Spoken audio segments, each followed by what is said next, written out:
This soldering iron was sent to me at no charge for the purpose of this review, and what you get in the package is just your basic soldering iron.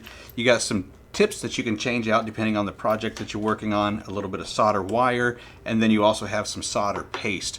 On the soldering gun you do have a power switch, then you also have a little temperature dial right here, and then a red light indicating that the element is heating up. You do also have a really nice grip on there for your handle, and then you got your soldering iron and your solder tip.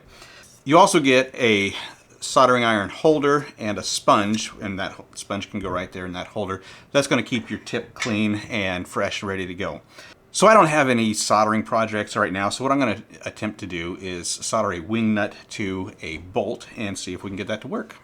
I have soldered that on there successfully.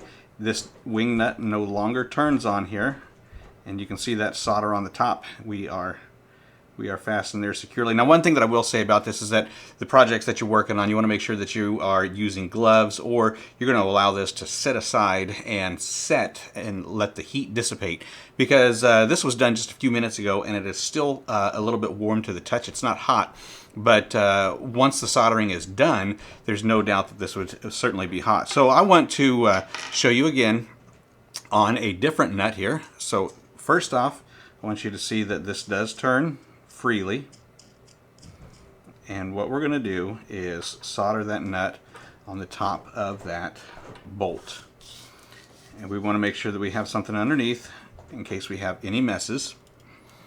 Typically I would use a larger tip on this, but we're just going to go with the factory tip that is on here, and I'm just going to set that on there just like that. And what you want to do is take your solder wire and start at the top and just let it kind of run down.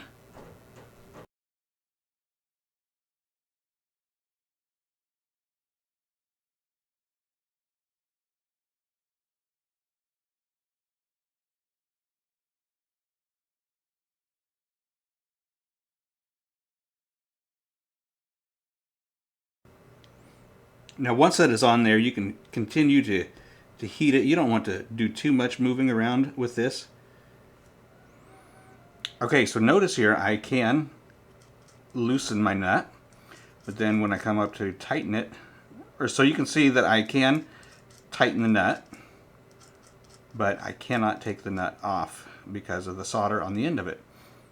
So there you go, that's your basic soldering iron. I would call it a starter kit, and you can still do a lot of projects with that, wiring a couple, soldering a couple of metals together, maybe some wires together if you got some electronics that have come loose. This is going to do the job for that. If you're on the hunt for a soldering iron to get your kids started on little projects, this one right here just might be the one for you.